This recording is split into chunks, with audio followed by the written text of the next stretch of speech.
കഴിഞ്ഞ ദിവസം നമ്മളെല്ലാവരും കണ്ടൊരു വാർത്തയാണ് ചേട്ടാ ഇതാ ഈ കാണുന്നത്. ഫുഡ് കഴിക്കാൻ വേണ്ടി സ്ഥലം പറഞ്ഞു കൊടുത്തു, അതറിയില്ല. അപ്പൊ ഞാൻ പറഞ്ഞു ഓക്കെ സുഡിയോടെ അടുത്താണ്. അപ്പൊ അയാൾ എന്റെ അടുത്ത് പറയാം സുഡിയോ ഇവിടെ ഇഷ്ടം പോലെ ഉണ്ട് വച്ചെന്ന് പറഞ്ഞ് എന്റെ അടുത്ത് ചൂടാവുന്നു.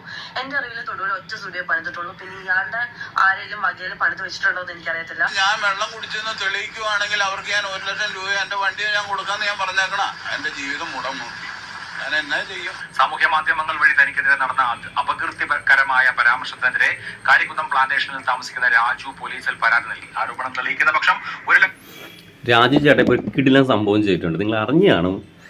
ഇപ്പം രാജു ചേട്ടൻ്റെ ഹോട്ടലിൽ കയറിയിട്ട് ഈ പുള്ളിക്കാരി നമ്മളെ വ്ളോഗർ ഹോട്ടലിൽ കയറിയിട്ട് സ്റ്റുഡിയോ ചോദിച്ചു തൊടുപുഴയിൽ. അപ്പം പുള്ളിക്കാരന് തൊടുപുഴയിൽ സ്റ്റുഡിയോ അറിയത്തില്ല എന്ന് പറയും. നമ്മളൊക്കെ ആകുമ്പോൾ നമുക്കറിയാം സ്റ്റുഡിയോ മറ്റേ ഇത് തുണിക്കട. ഇതിപ്പം പുള്ളിക്കാരൻ്റെ അടുത്ത് ചോദിച്ചാൽ പുള്ളിക്കാരൻ അറിയത്തില്ലെന്ന് പറഞ്ഞെന്ന് അങ്ങനെ വാർത്ത നിങ്ങൾ കണ്ടു കാണല്ലേ, പറയേണ്ട കാര്യമില്ല. അപ്പോൾ പുള്ളിക്കാരൻ മദ്യപിച്ചിരിക്കണമെന്നും പറഞ്ഞ് ലൈവിലൊക്കെ എടുത്തിട്ട് ഉടനെ ലൈവിലെടുത്തിട്ട് വാർത്ത അങ്ങ് സ്പ്രെഡ് ചെയ്ത് വെള്ളം അടിച്ചുകൊണ്ടാണ് ഇരിക്കുന്നത് അങ്ങനെ ഇങ്ങനെയെന്നൊക്കെ പറഞ്ഞ് പുള്ളിക്കാരനെ മോശമായിട്ട് ചിത്രീകരിച്ച്. ഇപ്പോൾ അതിനുശേഷം പുള്ളിക്കാരനെ ആരും ഓട്ടോ വിളിക്കുന്നില്ല. ഒരു പെൺകുട്ടിയുടെ ലൈവിലൊരു വാർത്ത പുള്ളിക്കാരി ഒരു വീഡിയോ എടുത്തിട്ട് കഴിഞ്ഞാൽ പിന്നെ ആൾക്കാർ അതിലാണല്ലോ വിശ്വസിക്കുക. എൻ്റെ അടുത്ത് പിന്നിൽ എന്താണ് സംഭവിച്ചതെന്ന് അവരവിടെ ശ്രദ്ധിക്കില്ല. ഒരു പെണ്ണൊരു വാർത്ത ഇട്ട് കഴിഞ്ഞാൽ ആ പെൺകുട്ടി പറഞ്ഞതാണ് ശരി എന്ന് പറഞ്ഞ് എല്ലാവരും പെൺകുട്ടിയെ സപ്പോർട്ട് ചെയ്ത് അങ്ങ് നിൽക്കുക. പിന്നെ ആ പുള്ളിക്കാരന് അവസ്ഥ ആരെങ്കിലും ചിന്തിക്കുമോ? ആരും ചിന്തിച്ചിട്ടില്ല. പുള്ളിക്കാരനെ ഓട്ടം കിട്ടിയിട്ടില്ല. വീട്ടുകാരുടെ മുന്നിൽ നാണം കിടും, നാട്ടുകാരുടെ മുന്നിൽ നാണം കിടും. ആൾക്കാർ ആരെങ്കിലും പിന്നെ പുള്ളിക്കാരനെ ഓട്ടം വിളിക്കും. പുള്ളിക്കാരനാണെങ്കിൽ ഒരുപാട് കുടുംബ പ്രശ്നങ്ങളുള്ളത്, ബാധ്യതയുള്ളത്. പിന്നെ വണ്ടി വിളിക്കാതിരുന്ന് കഴിഞ്ഞാൽ ഓട്ടം വിളിക്കാതെ പുള്ളിക്കാരൻ എന്ത് ചെയ്യും? പുള്ളിക്കാരൻ ഓരോ ദിവസം മുന്നോട്ട് ജീവിതം കൊണ്ടുപോകണ്ടേ? മക്കളൊക്കെ ഉള്ളതല്ലേ. പുള്ളിക്കാരൻ എങ്ങനെ ജീവിക്കും? ഇതൊന്നും ആരും ചിന്തിച്ചില്ല. പുള്ളിക്കാരി എന്താ പറയുക, ഒരു നേരത്തെ കണ്ടൻറ്റായി, അടിപൊളി കണ്ടൻറ്റായി. ഒരു വാർത്ത അങ്ങ് ഇട്ട് പുള്ളിക്കാരൻ്റെ കാര്യത്തിൽ കറക്റ്റ് ഇതായി ന്യൂസായി. ചേട്ടൻ ഒരു അടിപൊളി പണി കൊടുത്തിട്ടുണ്ട്. ഇപ്പോൾ ചേട്ടൻ വാർത്തയിൽ വന്ന സംഭവമാണ്. കണ്ടില്ലേ, നിങ്ങൾ കണ്ടല്ലോ സംഭവം.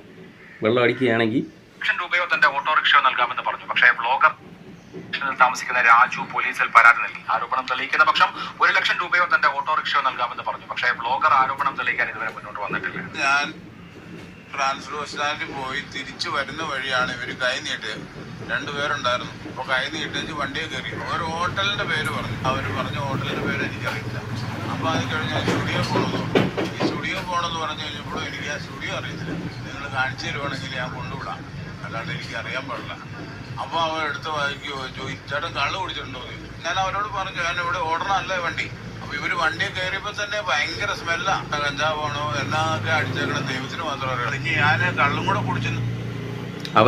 ഈ ചേട്ടൻ പറയുന്ന കാര്യം ആൾക്കാർക്ക് വിശ്വസിക്കാൻ ഭയങ്കര ബുദ്ധിമുട്ടാണ്. ഇല്ല, അവരിങ്ങനെ കയറിയിട്ട് ആ ചേട്ടൻ പറയുന്നുണ്ടോ ചേട്ടാ ഈ ഏരിയയിൽ വണ്ടി ഓടുന്ന ആളല്ല എന്ന് അവർ പറയുന്ന സ്ഥലത്താണ് കൊണ്ടിറക്കി കൊടുക്കാമെന്ന് ചേട്ടൻ പറഞ്ഞെന്ന്. എന്നിട്ട് പുള്ളിക്കാരി അതൊന്നും പുറത്ത് വരുന്നില്ല. ഈ ചേട്ടൻ്റെ വാർത്ത വരുമ്പോൾ നമ്മൾ ഒരാൾ പറഞ്ഞാൽ മാത്രം വിശ്വസിച്ചിട്ട് കാര്യമില്ല, മറ്റൊരാൾ പറയുന്നത് കൂടെ കേൾക്കണം. മനസ്സിലായില്ല? അത് ചിലപ്പോൾ നമ്മളെ സമൂഹങ്ങൾ അത് ചിലപ്പോൾ അത് ഇതാവില്ല. അതിനുവേണ്ടി മറ്റുള്ളവർ പറയുന്ന കാര്യത്തിന് വേണ്ടി തലയിടാൻ പോകത്തില്ല. അതാണ് കുഴപ്പങ്ങൾ സംഭവിക്കുന്നത്. അപ്പോൾ അവരവിടെ ഇറങ്ങി ഒരുത്തിനും വേറെ ഒരുത്തിനും ഇങ്ങനെ കവചമായിട്ട് എന്നെ ഇങ്ങനെ നിന്നിട്ട് ആ വർത്താനം പറയണം. അവൾ അവിടെ ഇറങ്ങി വന്ന് എൻ്റെ ഈ വീഡിയോ എടുക്കുന്നു. ഞാനിതൊന്നും അറിയുന്നില്ല. 2 ദിവസം കഴിഞ്ഞപ്പോഴാണ് ഈ വീഡിയോ ഇങ്ങനെ വന്നെന്നും പറഞ്ഞു. എൻ്റെ ചാരി കിടന്ന് വണ്ടി ഓടിക്കണ പയ്യൻ പറഞ്ഞു. എന്നോട് അവൻ ചോദിച്ചു ചേട്ടൻ്റെ ഒരു വീഡിയോ ഉണ്ടല്ലോ എന്നാ പറ്റിയാന്ന് പറഞ്ഞു. ഞാൻ പറഞ്ഞു ഇന്ന പോലെ സംഭവിച്ചാൽ വേറെ ഞാനൊന്നും പറഞ്ഞിട്ടില്ല, തെരുവ് ചീച്ച ഒന്നും പറഞ്ഞിട്ടില്ല, വണ്ടിക്കൂലിയും മേടിച്ചിട്ടില്ല, വണ്ടി ഓടിയില്ല. ഇതിൻ്റെ പേരിൽ എനിക്ക് ഓട്ടോ ഇല്ല. എത്ര ദിവസമായെന്ന് പറയും വണ്ടി ഓടിയിട്ട് ആരും വിളിക്കണില്ല. കള്ളു കുടിച്ച് നടക്കണമെന്നും പറഞ്ഞുകൊണ്ട് ആരും വിളിക്കണില്ല.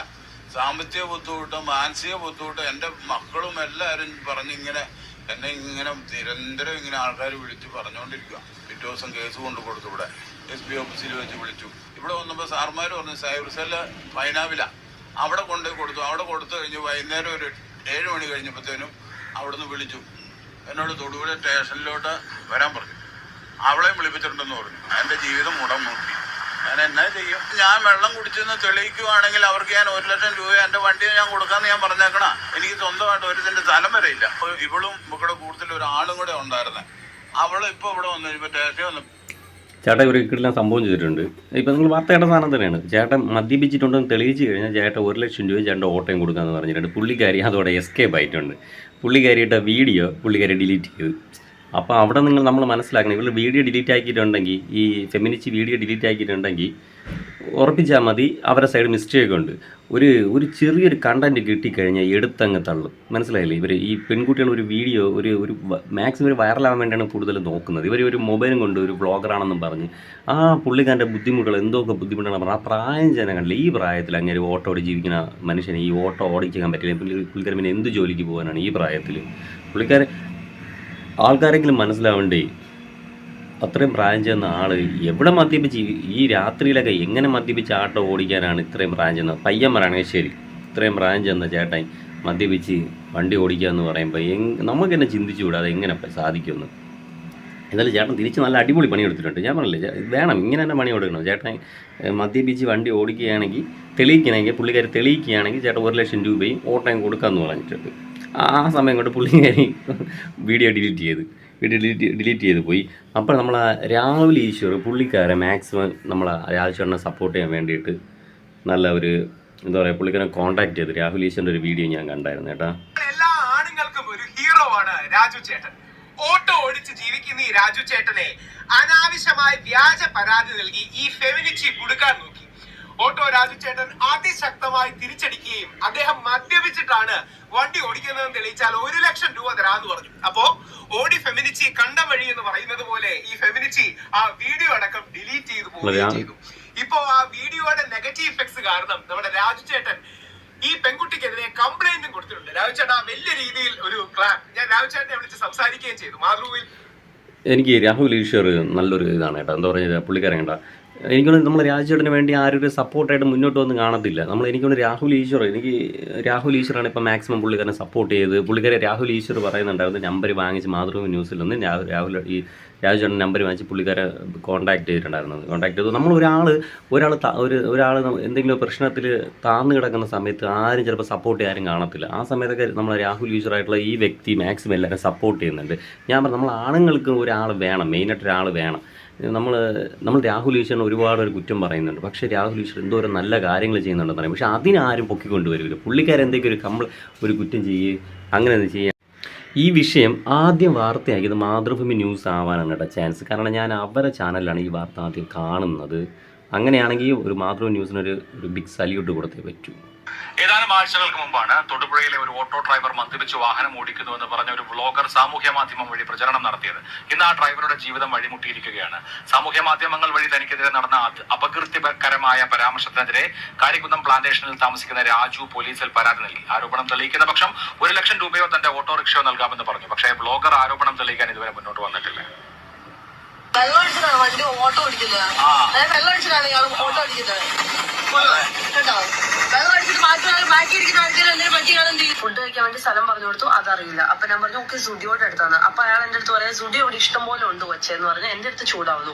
എന്റെ അറിവില് തൊടുവിൽ ഒറ്റ സുഡിയോ പണിതിട്ടുള്ളൂ. പിന്നെ ഇയാളുടെ ആരെങ്കിലും വകയില് പണിതിട്ടുണ്ടോ എന്ന് എനിക്കറിയത്തില്ല. സ്റ്റുഡിയോ പേര് പറഞ്ഞു, അവര് പറഞ്ഞ ഹോട്ടലിന്റെ പേര് എനിക്കറിയത്തില്ല. അപ്പൊ അത് കഴിഞ്ഞ് സ്റ്റുഡിയോ പോകണമെന്ന് പറഞ്ഞു. ഈ സ്റ്റുഡിയോ പോകണമെന്ന് പറഞ്ഞു കഴിഞ്ഞപ്പോഴും എനിക്ക് ആ സ്റ്റുഡിയോ അറിയത്തില്ല. നിങ്ങൾ കാണിച്ചു തരുവാണെങ്കിൽ ഞാൻ നമ്പർ പ്ലേറ്റ് ഞാനിപ്പോ തന്നെ നമ്മളെ എന്ത് കാണിച്ചാ ഇവരിങ്ങനെ ആളുകളെ അപകീർത്തിപ്പെടുത്തുകയും വസ്തുതാപരമായിട്ടുള്ള കാര്യങ്ങൾ അല്ലാതെ സമൂഹത്തിലേക്ക് വിളിച്ചു പറയുകയും ചെയ്യുന്നത് തെറ്റാണ്. ഓട്ടോറിക്ഷ ഓടിച്ച് ഉപജീവനം നടത്തുന്ന ഒരാളുടെ ജീവിതം വഴിമുട്ടിക്കുന്ന തരത്തിലാണ് ഈ പ്രചരണം നടക്കുന്നത്. ആളുകൾ തിരിച്ചറിയേണ്ടതുണ്ട്. ഇതിനെതിരെ നിയമ നടപടിയും ഉണ്ടാകേണ്ടതുണ്ട്. തൊടുപുഴയിൽ നിന്ന് ബിനു കാഞ്ഞിരപ്പള്ളിക്കൊപ്പം ജെയിനസ് രാജു, മാതൃഭൂമി. നമ്മൾ ഒരു വാർത്ത കേട്ട ഉടൻ പ്രത്യേകിച്ച് ഒരു പെൺകുട്ടിയുടെ വാർത്ത നമ്മൾ രാഹുൽ ഈശ്വർ പുള്ളിക്കാരനെ കോൺടാക്ട് ചെയ്ത് കേട്ടാ. രാഹുൽ ഈശ്വർ പുള്ളിക്കാരനെ കോൺടാക്ട് ചെയ്തിട്ട് പുള്ളിക്കാരൻ ഒരു സപ്പോർട്ട് ചെയ്യുന്ന രീതിയിൽ പുള്ളിക്കാരൻ സംസാരിക്കും. ഞാൻ ഇന്ന് അദ്ദേഹത്തോടും സംസാരിക്കുകയും ചെയ്തു. ഹലോ ഹലോ നമസ്കാരം, ശ്രീ രാജു അല്ലേ? എനിക്ക് മാതൃഭൂമിയിൽ നിന്ന് നമ്പർ കിട്ടിയ താങ്കളുടെ. എന്റെ പേര് രാഹുൽ ഈശ്വർ എന്നാണ്. ഞാനൊരു പുരുഷാവകാശ പ്രവർത്തകനാണ്. ചേട്ടനെ ഒന്ന് അഭിനന്ദിക്കാൻ വിളിച്ചതാണ്. പുരുഷാവകാശ പ്രവർത്തകൻ നല്ലൊരു വ്ളോഗർക്കെതിരെ ചേട്ടൻ പരാതി കൊടുത്തു എന്ന് കേട്ടു. വളരെ സന്തോഷം ചേട്ടാ. ചേട്ടനെ പോലെ കുറച്ച് പേര് അങ്ങനെ ധൈര്യത്തോടെ കൊടുക്കണം. ഇല്ലെങ്കിൽ പലപ്പോഴും ഇവരൊക്കെ ഈ വ്യാജ പരാതികൾ നമ്മളെ പെടുത്തും. കറക്റ്റ്. ഇതുപോലെ കേസ് കൊടുത്താലേ അല്ലെങ്കിൽ നമ്മൾ പറഞ്ഞില്ലേ പുള്ളിക്കാരൻ പറഞ്ഞാൽ നമ്മൾ വ്യാജ പരാതി നമ്മൾ പെട്ടു, നമ്മുടെ ജീവിതവും തീർന്നു. നാളെ നമ്മളെ ഒരുപാട് ആൾക്കാർ കുറ്റം പറയും. മനസ്സിലായില്ലോ? നമ്മളെ സത്യാവസ്ഥ മനസ്സിലാക്കാതെ എല്ലാവരും തിരിച്ചടിച്ച് നമ്മളെ കുറ്റപ്പെടുത്തി സമൂഹത്തിന് മുന്നിൽ നമ്മളൊരു വൃത്തികെട്ടവനാക്കി മാറ്റും. അതിനി വരാതിരിക്കുന്നു. എനിക്കൊരു രാഹുൽ ഈശ്വറൊക്കെ നല്ലൊരു കാര്യമാണ് ചെയ്തിരിക്കുന്നത്.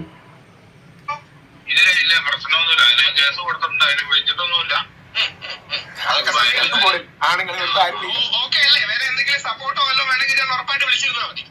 ആയിക്കോട്ടെ, സപ്പോർട്ടോ നമുക്ക് ആവശ്യമുള്ളൂ. നമുക്ക് ആരും സഹായിക്കാനൊന്നുമില്ല. പൂർണ്ണമായിട്ടുണ്ടാവും. ഞങ്ങൾ ആ റേഞ്ചിൽ വരുമ്പോഴേ ഞാൻ ചെന്നൈ വന്ന് കണ്ടോളാം എന്തായാലും. ആയിക്കോട്ടെ. അതാണ് സന്തോഷം. എനിക്ക് ഈ കാര്യത്തിൽ രാഹുൽ ഈശ്വരനെ സമ്മതിച്ചേ പറ്റൂ കേട്ടോ. കാരണം സപ്പോർട്ടായിട്ട് പുള്ളിക്കാരൻ ഉണ്ടെന്ന് പറയുമ്പോൾ നമുക്കൊരു ധൈര്യമായിരിക്കും കേട്ടോ. നമുക്ക് നമ്മളൊരു പ്രശ്നത്തിൽ പെട്ട് കഴിഞ്ഞാൽ നമുക്ക് സപ്പോർട്ട് ആരും കാണില്ല. അതാണ് നമ്മളെ ഏറ്റവും വലിയ ബുദ്ധിമുട്ടെന്നുള്ളത്. കാരണം ഒരു സാധാരണ ഞാനൊരു പാവപ്പെട്ട ഇതിലുള്ളതാണ്. അപ്പോൾ നമുക്കൊരു പ്രശ്നം വന്നു കഴിഞ്ഞാൽ നമ്മളെ സപ്പോർട്ട് ചെയ്യാൻ ആരുണ്ട് എന്ന് നമുക്ക് തന്നെ തോന്നി. കാരണം നമ്മൾ വീട്ടുകാരും വെച്ച് നമ്മൾ എന്തോന്ന് ചെയ്യും.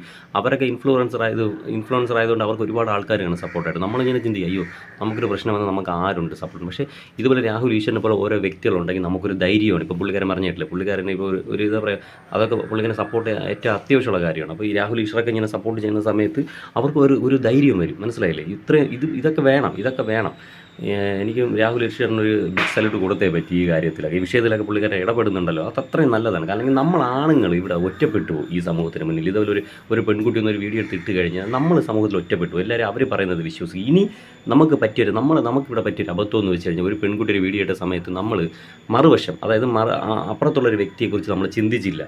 ഈ പെൺകുട്ടി പറയുന്നത് മാത്രമേ നമ്മൾ വിശ്വസിച്ചുള്ളൂ. ഇനി നമ്മൾ ചിന്തിക്കേണ്ട ഒറ്റ കാര്യമുള്ളൂ. ഒരു പ്രശ്നം ഇതുപോലത്തെ ഒരു വീഡിയോയിൽ ഇനി ഒരു പെൺകുട്ടി ഒരാളുടെ ഒരു വ്യക്തിയുടെ ഒരാണിൻ്റെ ഒരു പ്രശ്നം എടുത്ത് ലൈവിൽ ഇടുകയാണെങ്കിൽ നമ്മൾ ചിന്തിക്കേണ്ട ഒറ്റ കാര്യമുള്ളൂ, നമ്മൾ ആ വ്യക്തിയുടെ പ്രശ്നം കൂടെ അറിയണം. മനസ്സിലായില്ല? നമ്മൾ ഈ പറയുന്ന ഈ പെൺകുട്ടി പറയുന്ന കാര്യം വിശ്വസിക്കാൻ പോകരുത്. അതൊരു 60% വെയിറ്റിലിട്ടിക്കുക. എന്നിട്ട് മറ്റൊരാളുടെ ആ വ്യക്തിയെ കൂടെ കുറിച്ചൊന്ന് അന്വേഷിക്കുക. ഇനി ദയവ് ചെയ്ത് രാഹുൽ ഈശ്വരനെ പോലത്തെ ആളുകൾ ഇനി നമ്മൾ ശ്രദ്ധിക്കേണ്ട കാര്യം, ഇനി ഇതുപോലത്തെ ഒരു പ്രശ്നം വന്നു കഴിഞ്ഞാൽ ആദ്യം ആ വ്യക്തിനെ കോൺടാക്ട് ചെയ്ത് ആ വ്യക്തി പറയുന്ന കാര്യം കൂടെ നമ്മൾ കേട്ടിട്ട് വേണം നമ്മളിതിൽ പ്രതികരിക്കാൻ. അല്ലാതെ നമ്മൾ ഒരിക്കലും ആ വ്യക്തിയെ ഒറ്റപ്പെടുത്തി പോലും. എന്നാൽ ആ സമൂഹത്തിന് ആ പുള്ളി ഒരു കുറ്റക്കാരനായി മാറുകയാണ്. കുടുംബത്തിന് മുന്നിലും നാട്ടുകാരുടെ മുന്നിലും സമൂഹത്തിന് മുന്നിൽ അയാളൊരു വൃത്തിയായിട്ട വ്യക്തിയായിട്ട് നമ്മൾ ചിത്രീകരിക്കും. മനസ്സിലായില്ലേ? ഇനി നമ്മൾ എന്തെങ്കിലും പ്രശ്നം വന്നു കഴിഞ്ഞാൽ ഒരിക്കലും പെൺകുട്ടിയുടെ സൈഡ് നിൽക്കേണ്ട എന്നല്ല, നിൽക്കുക. എന്നിട്ട് ആ മറുവശം കൂടെ കേട്ടിട്ട് വേണം ഇതിൽ ആരാണ് തെറ്റ് ചെയ്തത്, ആരാണ് ശരി ചെയ്തതെന്ന് പറഞ്ഞിട്ട് വേണം ഒരാളെ ക്രൂശിക്കുക. ഓക്കെ, ഇത്രയും എനിക്ക് പറയാനുള്ളൂ.